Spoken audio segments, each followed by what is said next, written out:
حضرت محمد صلی اللہ علیہ وسلم نے فرمایا، گانا سننا اس بدترین عمل میں سے ہے جس کی سزا دوزخ کی آگ ہے۔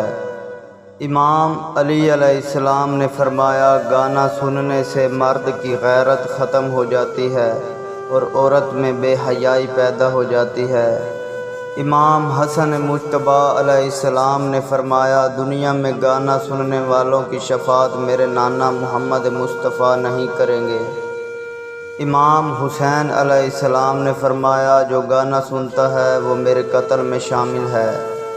امام زین العابدین علیہ السلام نے فرمایا، جس گھر سے گانے کی آواز آتی ہے تو مجھے اپنے بابا کے قاتل یاد آ جاتے ہیں۔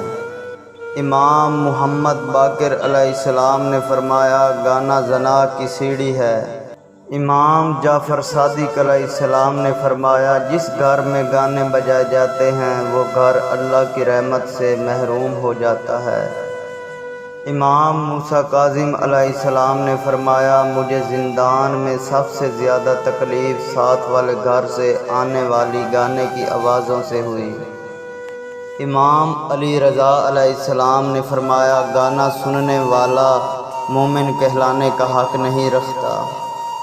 امام محمد تقی علیہ السلام نے فرمایا، گانا سننے والے انسان کی آخرت ختم ہو جاتی ہے اور اولاد نافرمان ہو جاتی ہے۔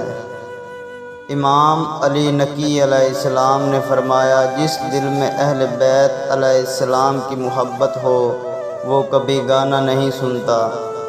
امام حسن عسکری علیہ السلام نے فرمایا، گانا سننا انسان کو شہوت کی طرف لے کر جاتا ہے۔ امام مہدی علیہ السلام نے فرمایا، جو گانا سنتا ہے اسے چاہیے میرے ظہور کی دعا مت مانگے، کیونکہ گانا سننے والا میرے سپاہیوں میں شامل نہیں ہوگا۔ اس حدیث کو پڑھنے کے بعد بھی اگر کوئی گانا سننا نہیں چھوڑتا، وہ اصل میں معصومین علیہ السلام پر ایمان ہی نہیں رکھتا۔